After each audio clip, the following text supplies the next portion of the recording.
Hi, this is Janice Arnold-Jones, and today we're going to talk about testifying in front of the legislature. I want you to know it is an honor to do this. They're not your enemy, they're your neighbors.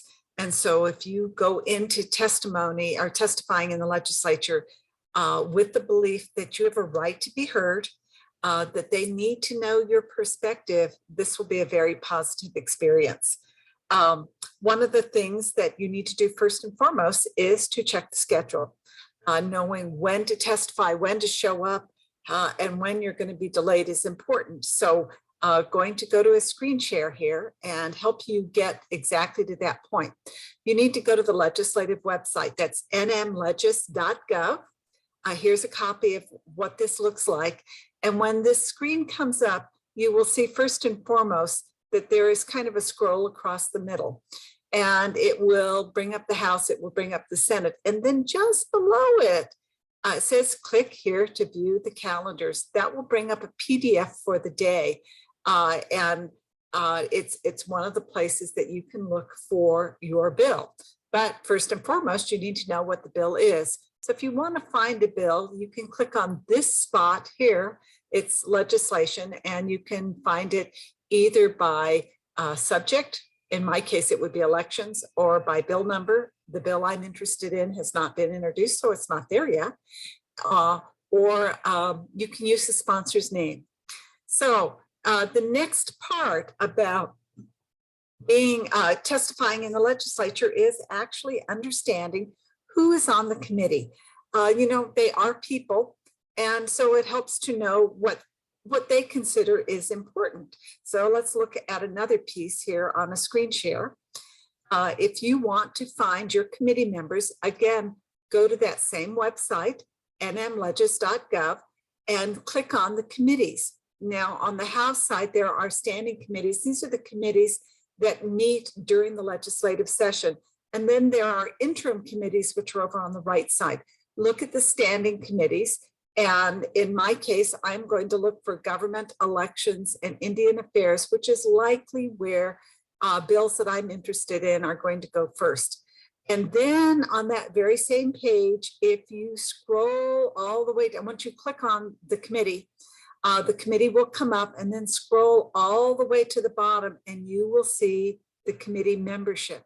It's important to know what part of the state they're from and what's important to them as you testify. Next is, it's important to know why you're testifying. Are you for a bill? Are you against a bill? Do you think there's some good parts about a bill and it needs to be fixed? Do you want to delay the action? Do you just flat want to oppose it? All of those things are legitimate. And it's just important to know before you begin why you're there. Now, in the case of the governor's proposed election bill, I will be opposing it. Because on principle, I think it's wrong. The sad thing is, in our legislature, if you argue only principle, and heaven forbid you argue the Constitution, it may well fall on deaf ears. So we have to go another direction. So you will probably only be allowed 2 minutes to testify if you're lucky. If you happen to support a very bad bill, you may get 10 minutes. But for those of us who are opposed to some of the bills that are going through, we may get 2 minutes, we may get only 1 minute. And you have to be prepared for that.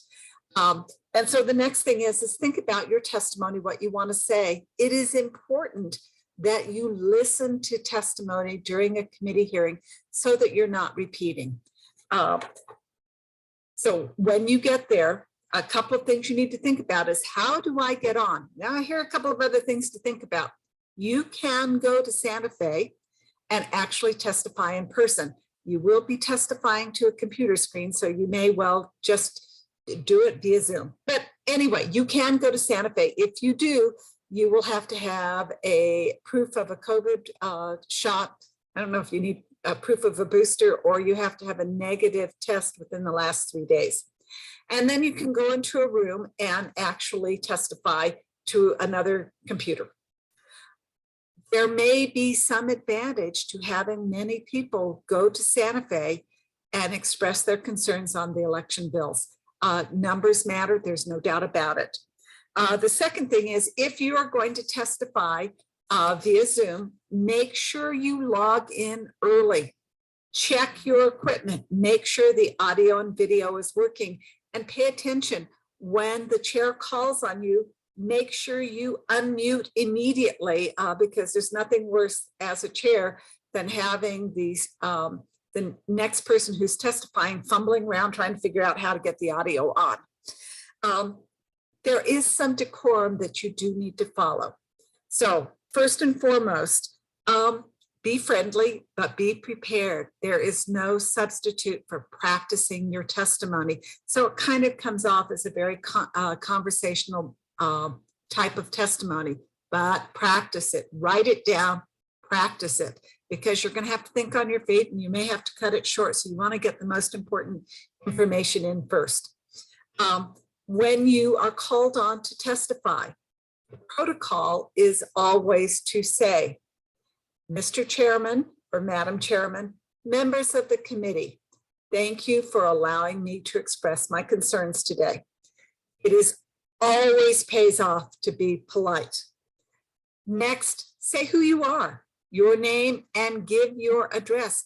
You know, your representative may well be on the committee.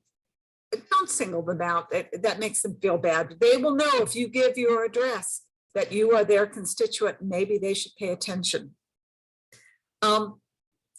Keep it simple. Try not to get too complex, and be prepared to answer questions.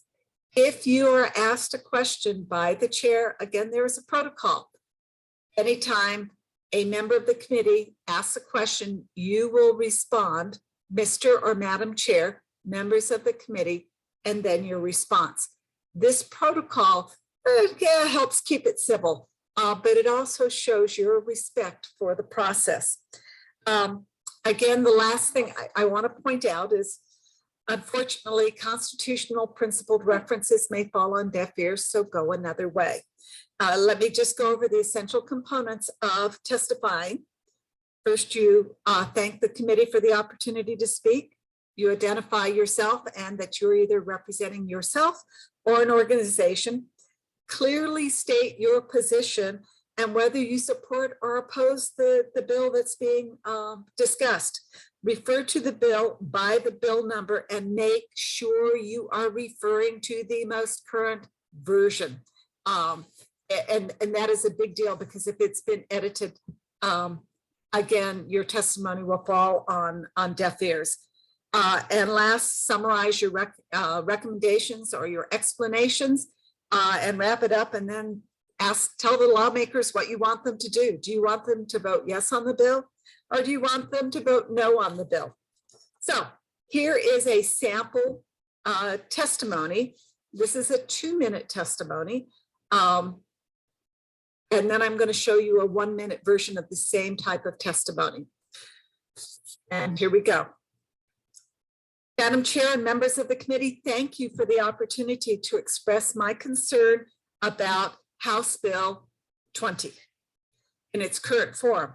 My name is Janice Arnold-Jones, and I live at 7713 Sierra Azul Avenue in Albuquerque.